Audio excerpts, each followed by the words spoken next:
Okay, everyone, are you ready for day one, part two? Now we're going to work on how to make images that have text on them. Down here, you see my watermark. My watermark is, for Temporary Tourist, is my domain name. But I'm going to show you that in tomorrow's class. So today, we're going to work on how to create this little corner piece, but we're going to put text on top of an image. All right. So this is the image inside of Photoshop that you just saw. As you see, I've got some editing that I've done as well as my watermark, but then I have these three other text layers here.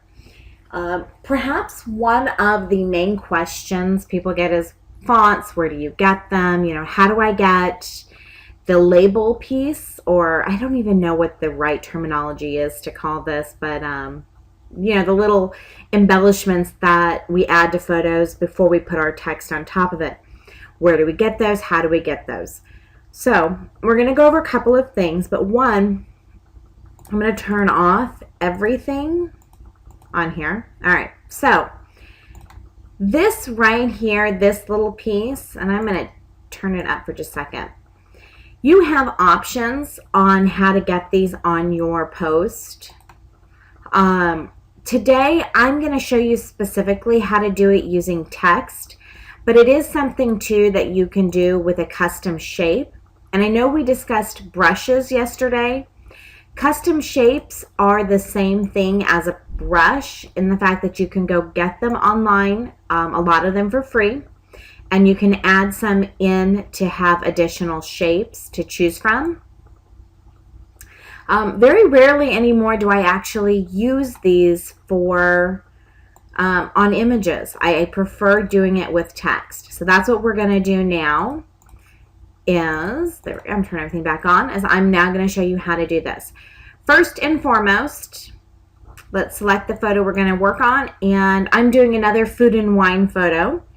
So this was the the Mongolian beef in a steamed bun that we got at the Food and Wine Festival in Epcot a couple days ago.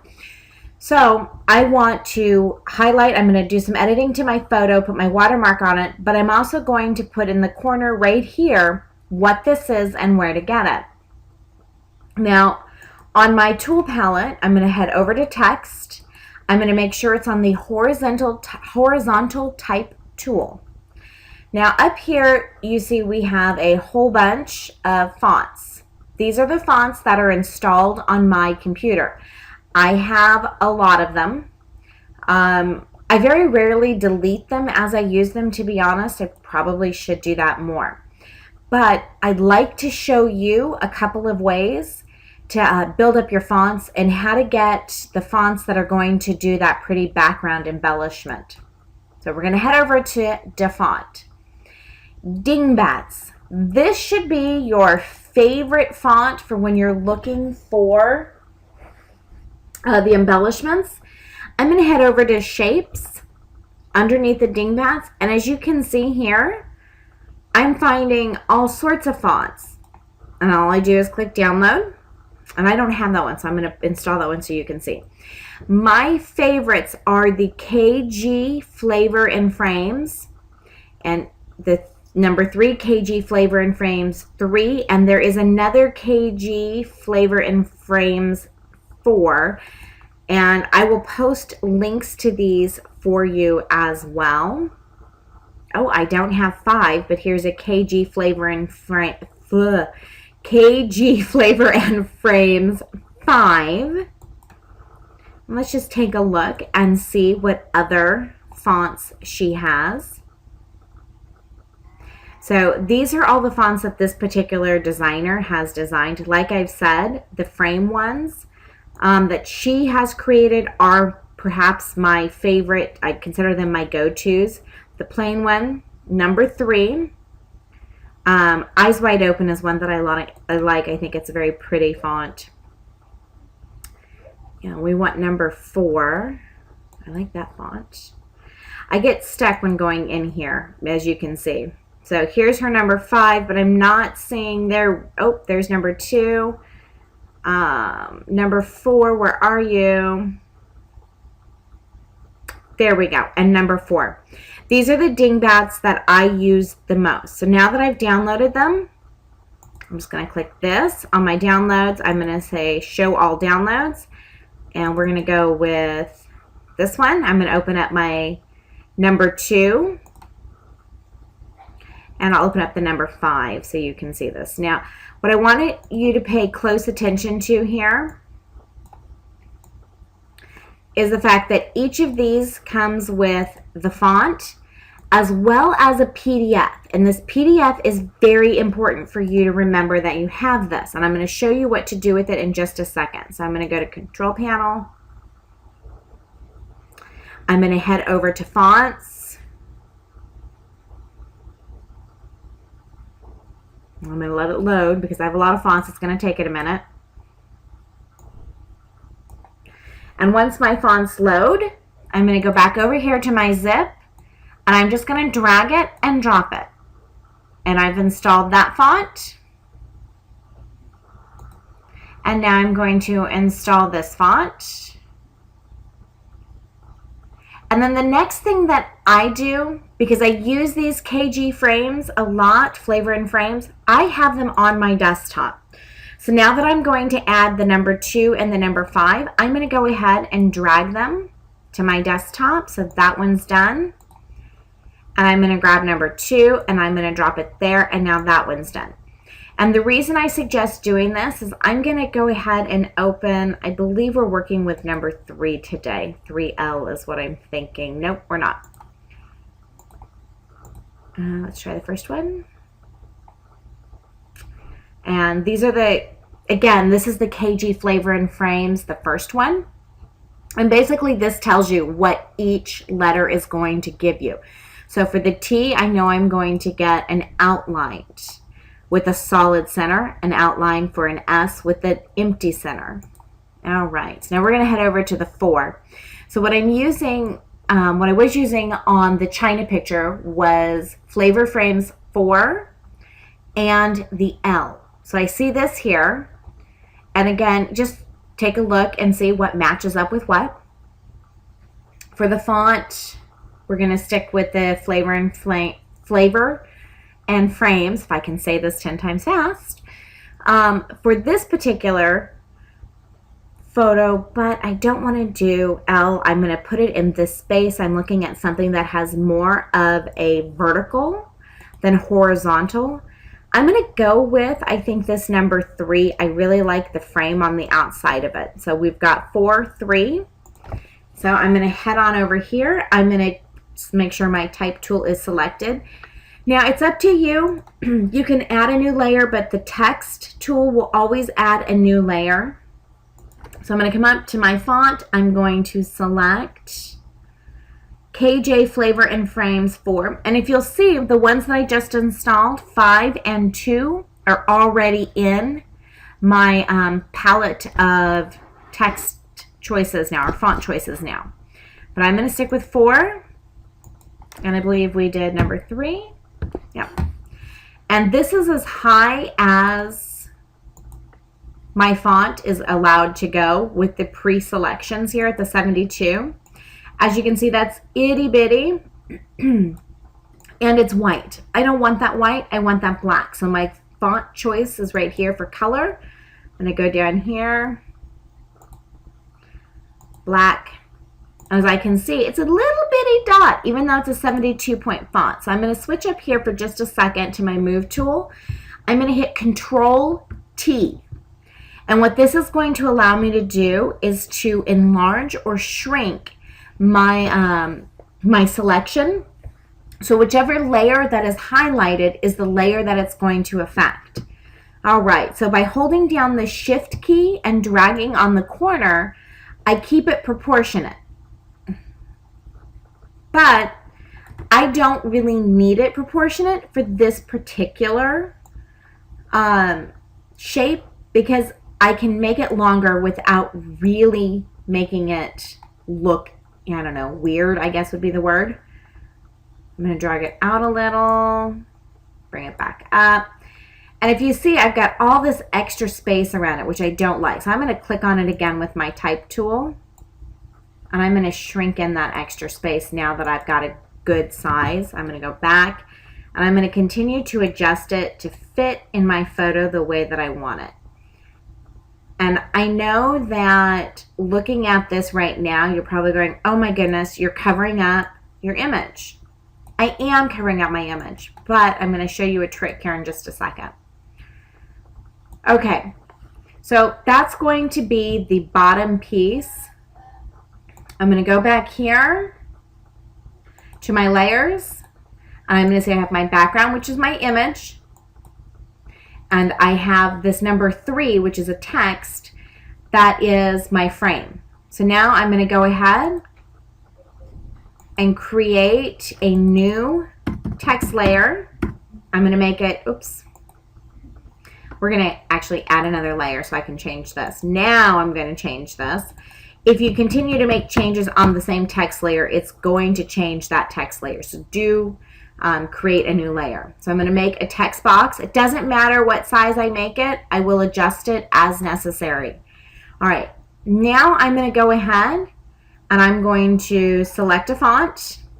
And for this, I'm going to do Deco.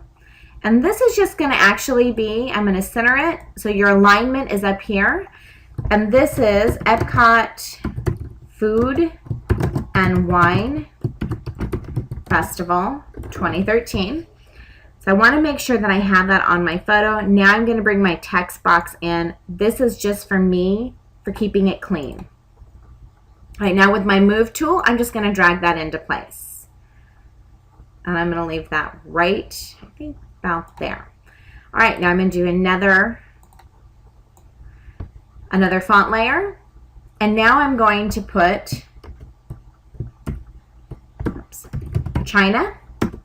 And this was the Mongolian beef on a steamed bun. And I'm going to double check that in my second image here. Hold on. Mongolian, I think I spelled that wrong too. Mongolian in a steamed bun. So, did I spell Mongolian? I did. And I did spell steamed wrong. So, and that's supposed to be in a steamed bun. All right, and China spelled wrong. Oh, goodness there. Okay, so now what I'm going to do, because I don't want these all to be the same font. If you remember in our original image, we've got multiple fonts. And I'm putting everything in one layer here. So I'm going to go into my text layer, the same one. I'm going to highlight the font that I want to change. I know already that I want this to be the Budmo Jiggler. Say that 10 times fast. I'm going to put it at 200. And now for these two, I know that I want that to be one of my favorite fonts, which is the Bubble Body Light. A lot of people ask me about this font. It is just one of my favorites. I happen to really enjoy this font. All right, I'm going to increase it up here to 175. And I think to me that looks a little big, so I'm going to make it 150. And then in a steamed bun, I'm going to make it an even 100. So now I have this. I'm going to drag it over. This is what it's going to look like on the black. Doesn't quite fit too well, so I'm going to use my Control T. And holding down my Shift key, I'm going to adjust the size of it to fit. There we go. So it fits nicely in there. Now I'm going to select my Epcot. I'm going to move it up. And I'm not entirely happy now with the shape of my my embellishment piece, or my sticker piece, if you will. So now I'm going to Control T, and I'm going to play with it just a smidge to get it to where it'll work with my fonts. So there we go. I think that looks much better. Okay, and let's take care of the Epcot Food and Wine real quick. And I am going to make that a little bit larger. So I'm going to Control T. I'm going to hold my Shift, because if I don't hold my Shift key down, when I'm working with the text that is going to distort it. See, if I pull up, that doesn't look very good. If I pull out, it's going to continue to make it really fat. This is why I like to make sure I hold my shift key down when I'm messing with my fonts. I just don't want it to become too distorted. So at this point, because I've played with it, I'm going to hit this little no button up here and get it back to where it was before I started playing with it. Now I'm going to hit the Control T, holding my shift key down, take it from the center or from the corner piece, and I'm just going to kind of drag it till it gives me the shape that I want. I think that's good. So now I'm using my arrow keys. I'm just going to pop it on in there. There we go. And I like it right there, kind of centered with that bottom. And there we go. So now that I have all my fonts on here, I'm looking at the black intrusive embellishment that we have, and I'm going, I don't necessarily know if I like that. So I'm going to select that layer over here on my right, and right here under opacity, I'm going to see if I like it better by making it, oh, let's go with a 65. Now that's not too bad. Let's try 70. There we go. Now 70, I kind of like it in the black and with the opacity being at 70. But now what I'm going to do, with that same layer selected, go down here to the FX, and I'm going to hit Color Overlay.